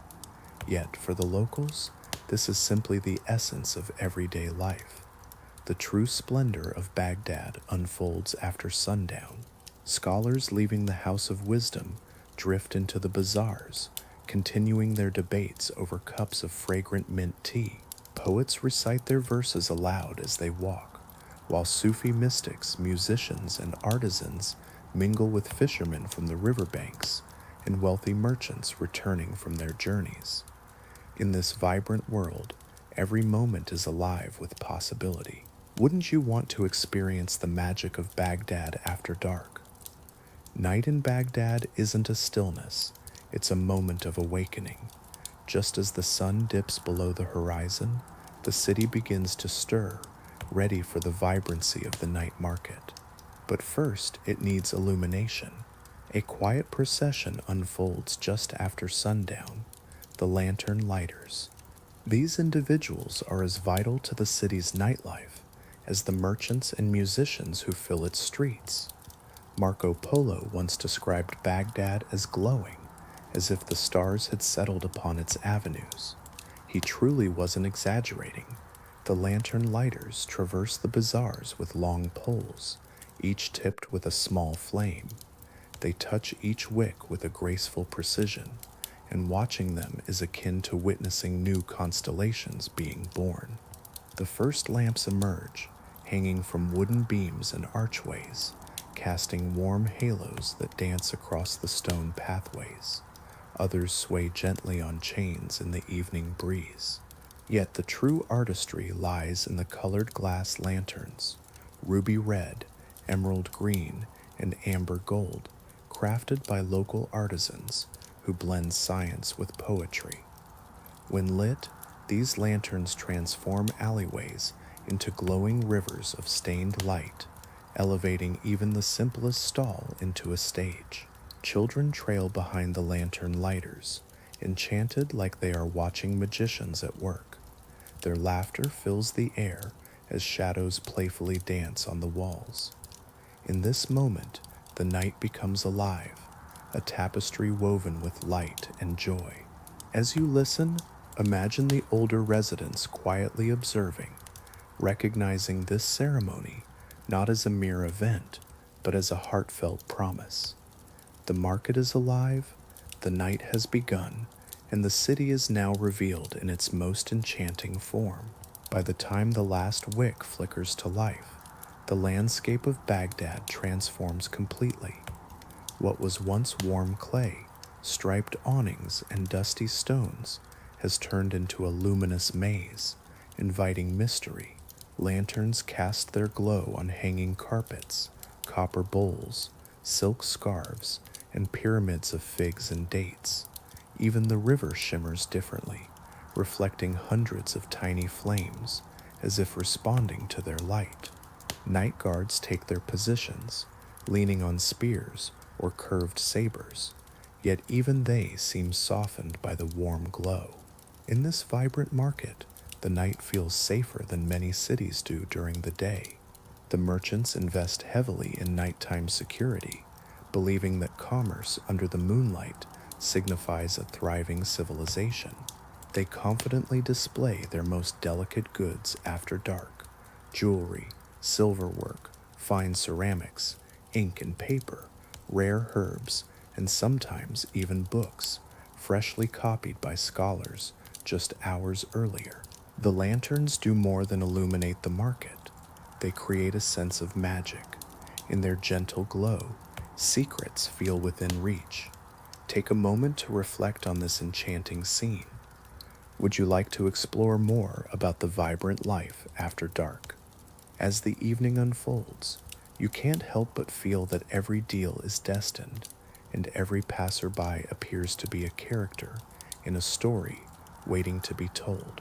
When the first hour of night descends, the true vibrancy of the market comes alive.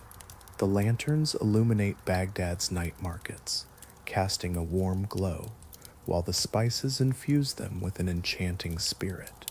Long before you reach the stalls, the scents begin to greet you, creating a fragrant tapestry that weaves together aromas from distant lands.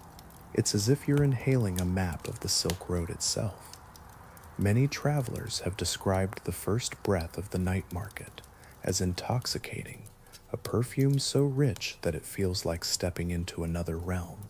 As you enter, the spices welcome you like familiar companions. You can sense the warmth of cinnamon from Ceylon, the sharpness of pepper from India, the luxurious saffron from Persia, and the fragrant frankincense from Arabia. Ginger, too, has traveled long caravan routes to be here. Yet there are also hidden treasures known only to the Abbasid world: grains of paradise, long pepper, sumac bright as crushed rubies, and black cumin, which healers claim can remedy everything except death itself. Merchants showcase their spices with theatrical flair. Some create pyramids of golden turmeric that shimmer under the lantern light, while others blend powders into swirling patterns, as if the vibrant colors alone can entice a buyer before a single word is uttered. Take a moment to let this sensory experience envelop you, inviting you to explore further or simply pause and savor the moment. Imagine the scene. The most ambitious sellers are igniting a pinch of their finest spice blend over charcoal braziers, allowing the fragrance to waft through the crowd like a silent, persuasive presence. These spice dealers are not just merchants, they are storytellers. They offer more than ingredients, they offer entire worlds. Picture a man crushing cloves in a mortar, sharing tales of fierce storms off the coast of Gujarat.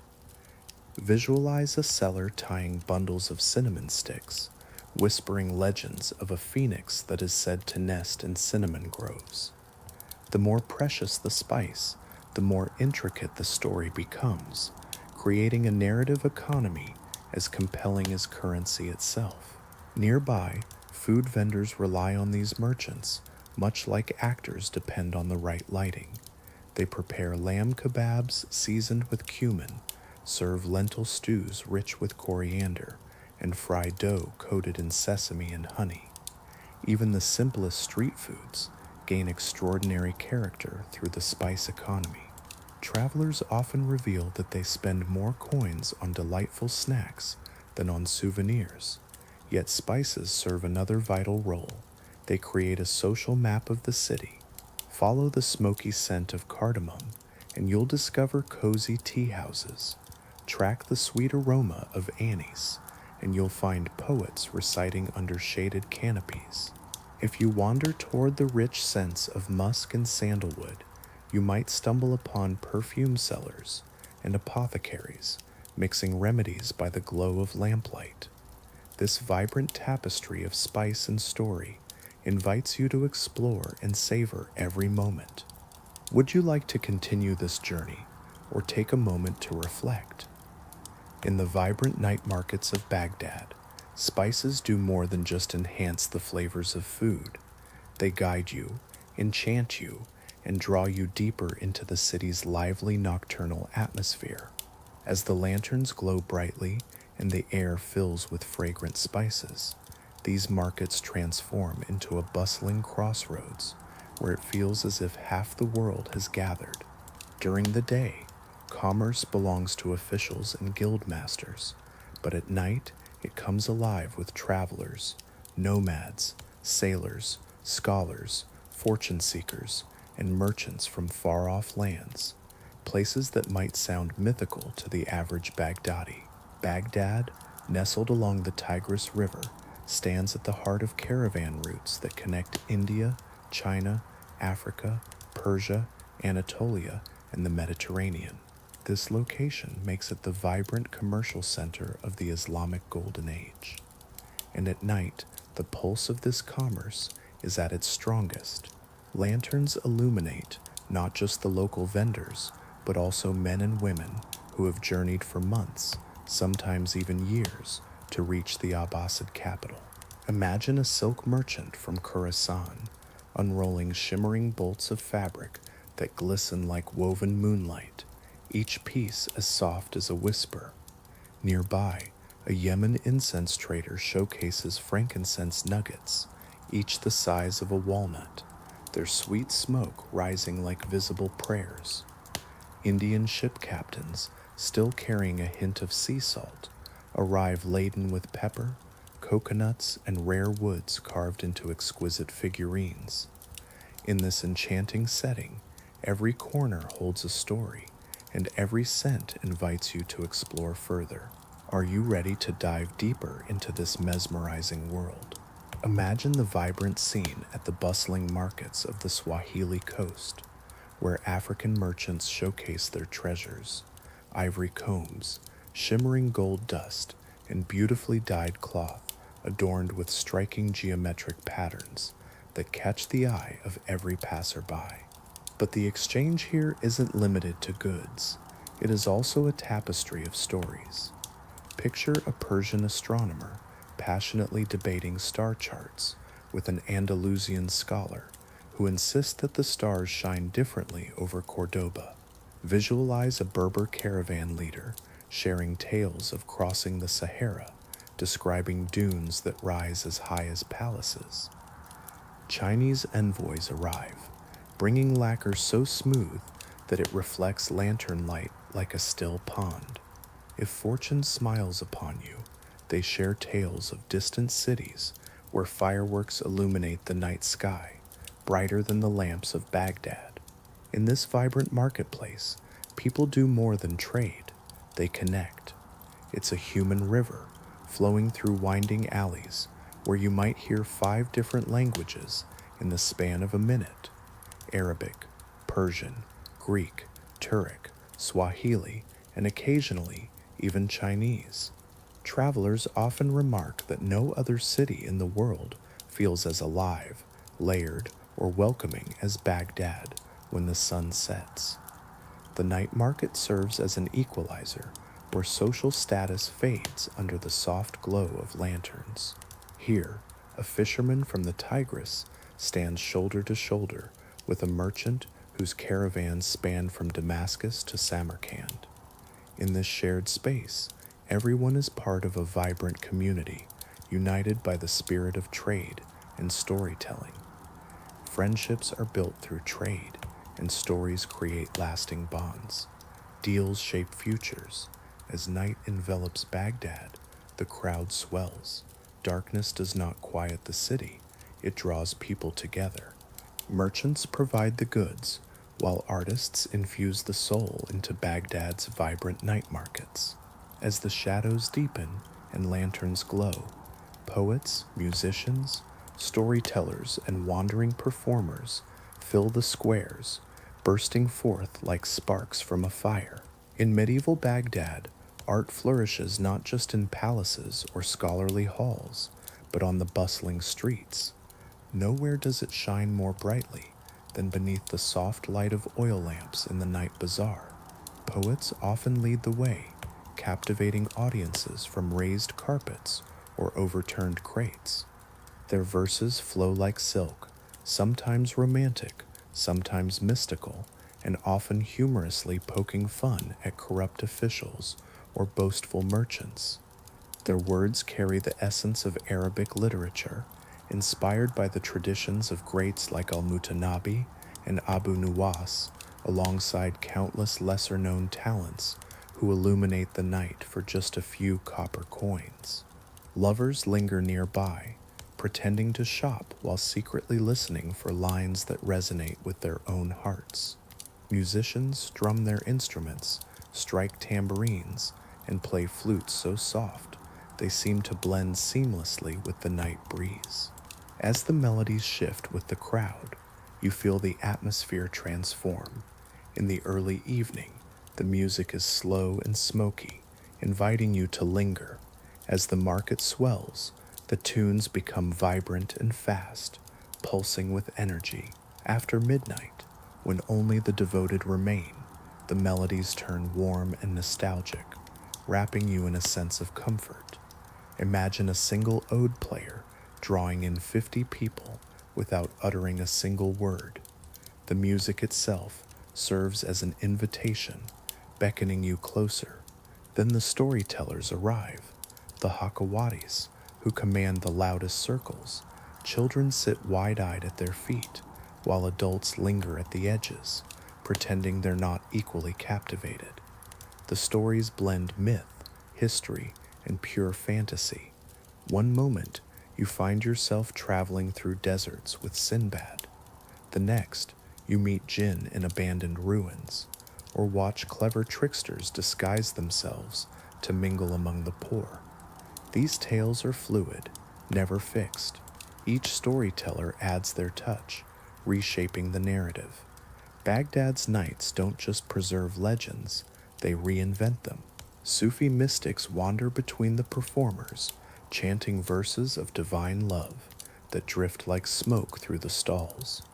Occasionally, they pause to whirl in short meditative dances, their movements casting spinning shadows across the market floor. Philosophers from the House of Wisdom sometimes join these circles, transforming the market into an impromptu academy where debates on ethics and astronomy unfold. As you absorb this vibrant tapestry of sound and story, take a moment to reflect on the magic woven through these experiences. Would you like to continue exploring this enchanting world, or perhaps take a moment to rest? Imagine standing next to vibrant melon sellers and aromatic spice merchants. In Baghdad, the night market unfolds like a living theater. There are no curtains or stages. Instead, you are surrounded by the sounds of people, instruments, and a city that embraces art as a shared experience. While night often signals rest in many medieval cities, in Baghdad, home to the Abbasid Caliphate and the heart of the Islamic Golden Age, night transforms into a time for study. This is particularly evident in the bookstores that sparkle like treasure chests along the market's busiest paths. Beneath rows of flickering oil lamps, scholars, scribes, translators, and inquisitive wanderers gather around piles of manuscripts, treating them as if they were precious jewels. Books are not just Baghdad's greatest luxury, they are also its greatest obsession. The House of Wisdom, the empire's intellectual jewel, remains vibrant long after the sun sets. Scholars often leave its halls brimming with ideas, heading straight into the bustling night markets, eager to engage in lively debates, conduct research, or purchase freshly copied texts before returning to their late-night endeavors. In this way, the bookstores become an extension of the great library, a public space where education and debate flow as freely as commerce. Booksellers perform their craft with flair, stacking volumes of poetry, philosophy, medicine, astronomy, and mathematics. They translate Greek texts with meticulous care, allowing the spines to shimmer in the warm lantern light. As you reflect on this lively scene, consider how the pursuit of knowledge and the love of literature create a tapestry that connects people across time and space. Wouldn't it be fascinating to explore this world further? Imagine stepping into a vibrant bookstall where the seller isn't just offering manuscripts. Instead, he shares recommendations, recites beloved lines, and expertly matches you with the perfect text, much like a doctor prescribing just the right medicine. In one corner, you might find a translation of Aristotle that has journeyed through 3 languages, from Greek to Syriac, then to Arabic, each layer enriching the original meaning. Nearby, a fresh copy of Al-Khwarizmi's work on algebra still carries the scent of ink, inviting you to explore its pages. In another section, poetry collections beckon, works by Rumi, Al-Mutanabi, or perhaps a budding local poet eager to be discovered. Travelers often remark that even if they enter with no intention to buy, they leave with at least 2 books in hand. But the real enchantment lies in the scholars who frequent these stalls. You can't help but notice them, their eyes sparkling with curiosity, fingers dancing over calligraphy, voices rising in excitement as debates ignite. A mathematician might passionately discuss infinity with a physician, while a historian interjects with insights about ancient Persia. And then a teenage student astounds everyone with a flawlessly recited verse. This night market transforms into a university without walls, its atmosphere infectious. Ordinary citizens find themselves drawn into conversations, captivated by the enthusiasm of the scholars around them. Imagine a city where learning feels like a joyous celebration, as natural as breathing. In Baghdad, this vibrant atmosphere comes alive under the soft glow of lanterns, surrounded by the rich textures of ink and parchment. Here the city pulses with energy, refusing to let minds rest. As the lanterns illuminate the bustling markets, poets weave words that give life to the scene, while food vendors provide the rhythm of Baghdad's heartbeat. The night market transforms into a feast, a sensory experience that awakens the true flavors of the city long after the day's formal meals have concluded. Picture smoky, spicy, sweet, and sizzling aromas wafting through the air, irresistible and inviting. If you follow the scent of charcoal, you'll discover grilled lamb kebabs sizzling over open flames, seasoned with cumin and coriander, making the very air taste warm and welcoming. Nearby, cooks rhythmically chop onions and parsley, their movements blending seamlessly into the market's lively symphony. Drizzled with lemon and wrapped in warm bread, these kebabs become the unofficial evening meal of Baghdad, accessible to laborers, yet delicious enough to satisfy scholars. And then there are the stew sellers, stirring enormous copper pots filled with lentils, chickpeas, and slow-cooked meats. Their steam rises into the lantern light, creating clouds that shimmer like glowing spirits, inviting you to savor every moment. As you explore this enchanting city, allow yourself to be swept away by its flavors and stories, each one waiting to be discovered. As you stroll through the bustling market, customers eagerly clutch clay bowls, ready to savor a broth infused with cinnamon, pepper, and garlic. Some vendors enhance their offerings with dried limes, adding a tangy twist that defines the essence of Iraqi cuisine. Travelers pause mid-bite, their eyes widening in delightful surprise at the burst of flavors. The sweet makers reign supreme here, their tables overflowing with delectable treats. You see dates stuffed with almonds, pastries coated in sesame, and fried dough dripping with honey. The air is filled with the enchanting scent of rosewater sweets, competing with the fragrances wafting from nearby perfume stalls. The sound of syrup cascading onto warm pastries draws you in, creating a scene that feels almost theatrical. Children tug at their parents' sleeves, their eyes alight with desire.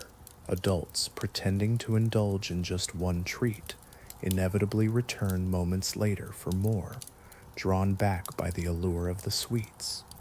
Yet the true heart of the night market lies with the tea vendors. Their kettles hiss like serpents, releasing clouds of steam as they pour dark, robust tea brewed with cardamom into tiny cups. Each sip carries immense flavor, and people don't drink tea merely for refreshment.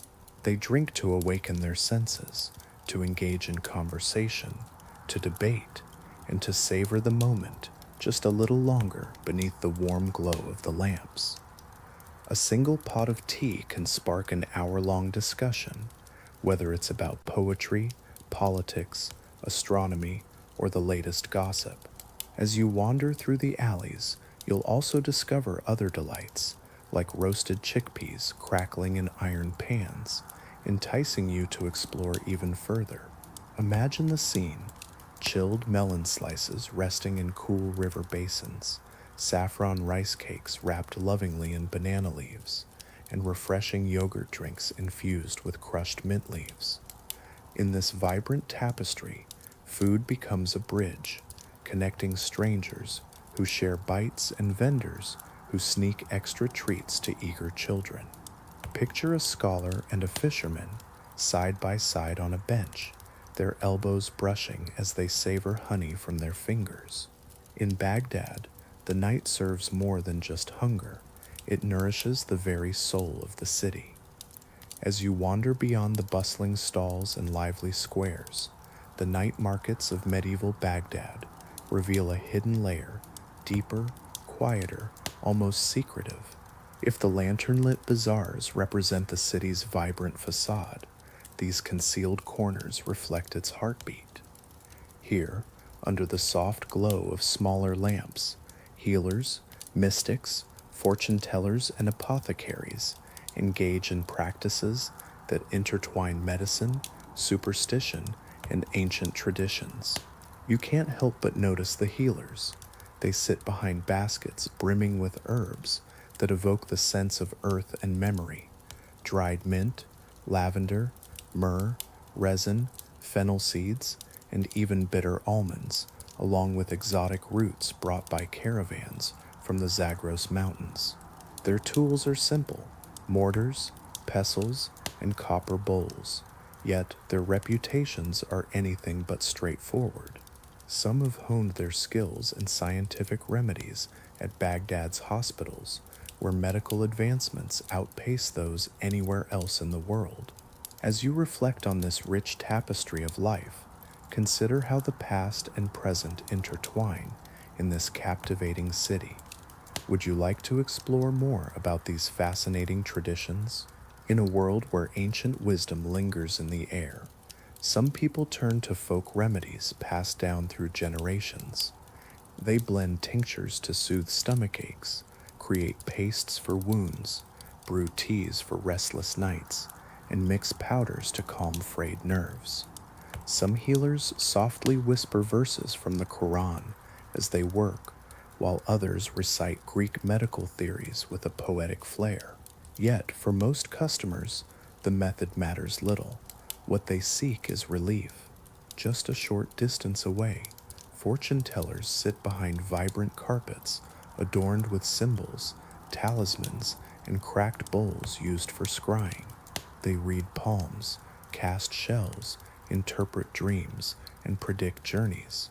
Among them are wise old women with piercing gazes and young men with silver tongues, their pockets brimming with charms. People approach these mystics with a mix of caution and curiosity, caught between belief and doubt. In Baghdad, a city steeped in knowledge, there's also room for the mysterious. Even the most learned scholars might secretly wonder if a journey will be safe, or if a marriage will flourish. Apothecaries exist in a realm between healer and magician. Their shelves overflow with jars filled with colorful powders, fragrant oils, perfumes, dried insects, and curious stones gathered from riverbeds. They offer not only remedies but also love potions, protective amulets, and rituals designed to ward off the evil eye. As you explore this rich tapestry of healing and mysticism, what resonates with you? What stories do you carry within?